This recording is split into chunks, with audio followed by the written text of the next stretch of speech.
on this Wednesday, the 26th of March. Amazing. These glasses really transition quickly. I'm wearing, these glasses have transition lenses in them.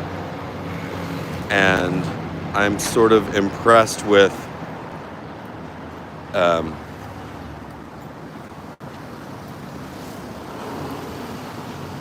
quickly they transition. Look at that. I've been outside for less than a minute.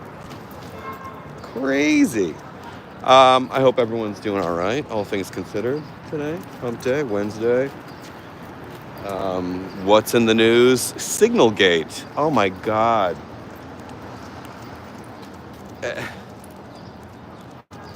Waltz, Hegseth, they all need to fuck off. The incompetence, the amateur night, the amateurishness, the incompetence, the stupid, the dumbest. It's amazing. And remind me again why everybody was pissed about Hillary Clinton and her emails. Remind me. Oh God. Hopefully within a week's time we see some heads roll, or at least one. God. Amazing. What a shit show. It's all so stupid. Just stupid. And I think, and why am I blanking on the Atlantic editor's name? Jeffrey Goldberg?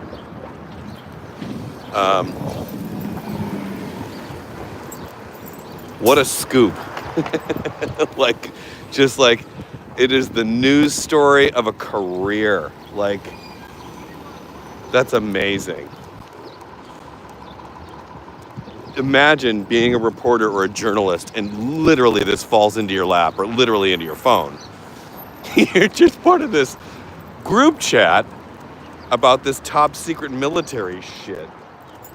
You're like, oh, this is going to be so good for the Atlantic. Oh, the scoop of a lifetime. Congratulations, Mr. Goldberg. Thank you, Fran McTamney and Kalea. Trump, I know nothing. Of course, it's all about taking no responsibility and throwing everybody else under the bus. Oh, that's how he rolls. It's the dumbest. And I was at a party last night, which I will get into. We were talking about how there is no plan. There is no genius behind this administration. There is no plan. There is no real agenda other than set it all on fire and see how much we can get. Let's just protect ourselves from any. Trump seems to be all about protecting himself from ever getting into any trouble, ever having any consequences. He's really good at that. He's really good at insulating himself from any real consequences. He's kind of he could teach a master class on that shit. And, accumulating money and power, just unfettered. It's all about removing guardrails and, breaking things in the process, and who cares, and just unfettered open highway. If you're a tech company, an open highway to doing whatever with no rules, as tech always has, because there are no rules against tech companies. But, hi guys. Look at those beautiful dogs. Look at those beautiful babies. Look at them. Such a confident strut. Do I think Hegseth is drinking again? Did he ever stop?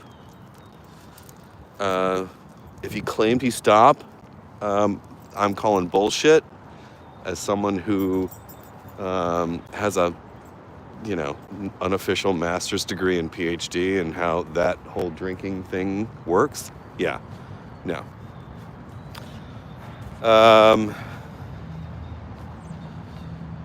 Let's see. Good morning. How many viewers do we have? 45. We're getting there, guys. We're getting a nice audience with these. 11 a.m. every morning. I think that's a good time. I used to try noon, but then that was interfering with lunch plans. That doesn't really work. So what else? So last night, let me tell you about last night. I had a really nice time. Um, Graden Carter, longtime editor of Vanity Fair. I think he was at Vanity Fair for 25 years. Seems about right. Anyway, Graden Carter has published a memoir, which was released yesterday. It dropped yesterday. We don't premiere anything. Nothing opens anymore. Things drop now. It dropped. So Graden's book dropped yesterday, the 25th, and there was an opening. There was a party at the Perelman Art Center, the brand new Perelman Art Center down at the World Trade Center. The party was hosted by former Mayor Mike Bloomberg, who was there and gave a nice speech. And Graden was there, and there will be photos, probably in this weekend's issue of Airmail, because there were photographers around. I didn't take any photos. But luminaries, man, and the ones who stood out to me, let's see, because I love a good book party, and I love how this one was scheduled tight, starting at 6 and it ends at 7:30, like in and out. I was home before 8. Loved it. So I met my friend Lily Analik, who wrote that great book about Joan Didion and Eve Babbitt's last year. And Lily is the writer for Vanity Fair and Airmail. And so I met Lily outside. I saw Barry Diller. I saw... I'm sorry, I'm picking up after Lenore here. Bear with me. Thank you. Excuse the noise for a second as I wrap up a bag. All right.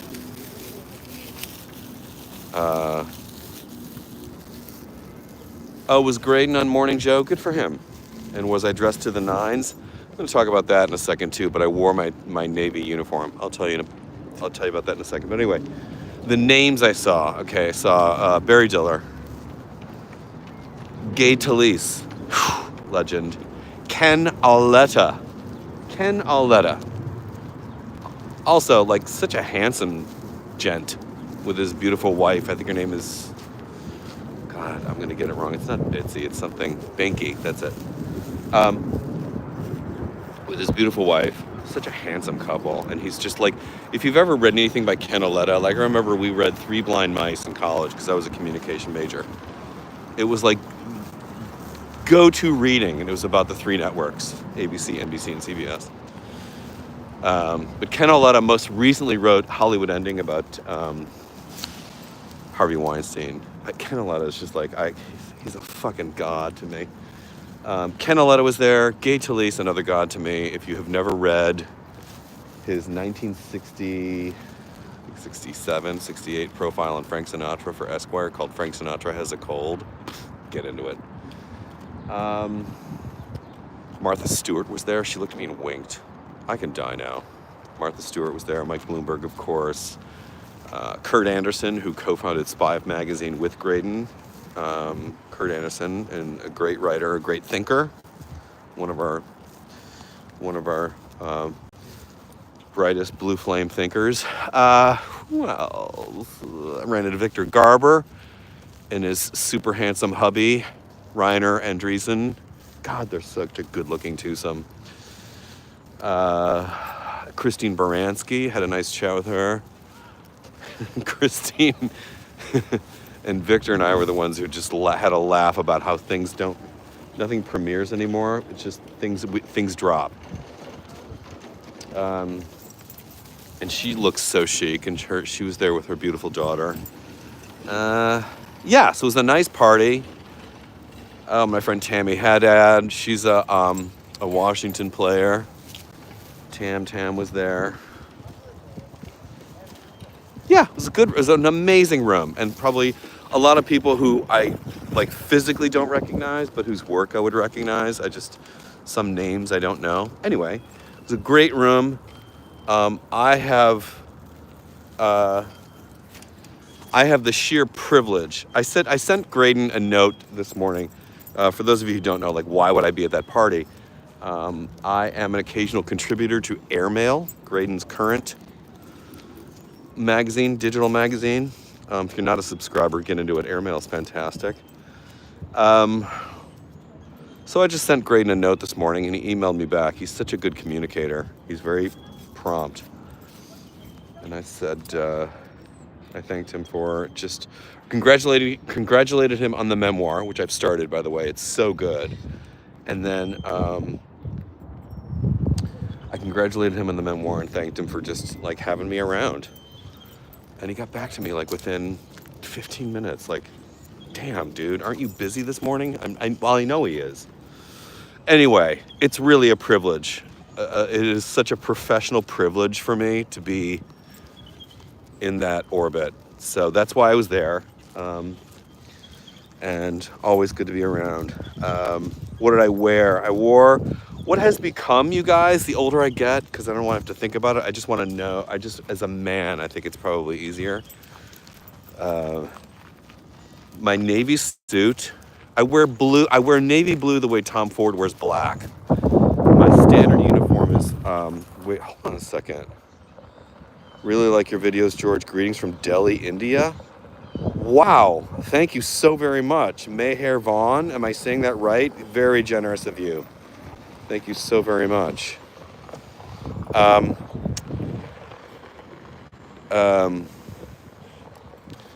was I saying?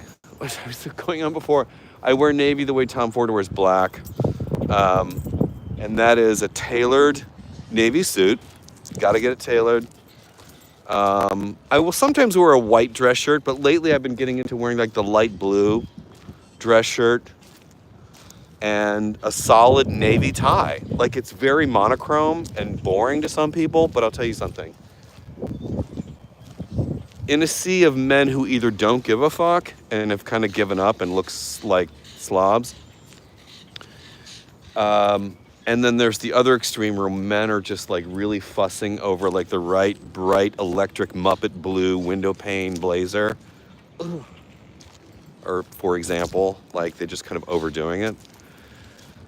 This, I think, has me sort of like, the navy thing is very stealth. It's very understated. It's elegant. It's never wrong. It works at a party. It works at a wedding. It works at a funeral. Like, you're done. Like navy, not black, navy. And I think that's the light blue shirt as opposed to white probably gives it a little more relaxed tinge. And I wear dress shirts. My dress shirts, most of them anyway, are what they call unfused, meaning the collar is not starched and the cuffs are not starched. They're unfused. Look up, you'll see what I mean. Look up unfused dress shirts. Because most dress shirts now, when you buy them, the collar and the cuffs and the front, like the placket where the buttons are, look like they're constantly starched. And mine aren't like that. I specifically get custom shirts from proper cloth that are unfused because that is my preference. It's a little more relaxed looking, but you still look clean and fresh. Right. And my solid tie is a grenadine tie. Grenadine is a weave. Grenadine ties are made in Italy as a rule, I think. And I have a really nice one that my friend Michael gave me years ago. I have a couple grenadine ties, navy. One is a lighter one is a medium navy, and one is a dark navy, almost black. That's the one I wore last night. And the only flourish, other than my cufflinks, because I wear French cuff dress shirts, the only flourish I wore a tie clip, right here in the middle. And I felt great. Like, that's my uniform. Done. One and done. Not complicated. Guys overthink this. And I think men, if you are in the market for upping your game, you could just go navy all the time, a navy suit, and go with a white dress shirt or blue and a solid navy tie, and just rotate a couple, because you shouldn't wear the same thing, same suit 2 days in a row. You got to give it a day to sort of like air out and relax. Same with shoes. If you did that, you'd be head and shoulders above everybody else in the room, because no one else is thinking that way. Everybody's either not giving a fuck or overcomplicating it. So go right in the middle. That lane is open. Yeah.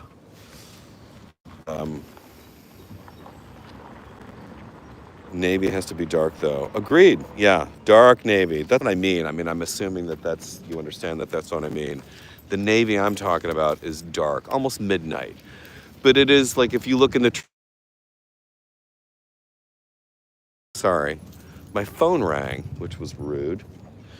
So, yeah. Satin formal shirts? Yeah, I'm not into satin. Cotton for me, baby.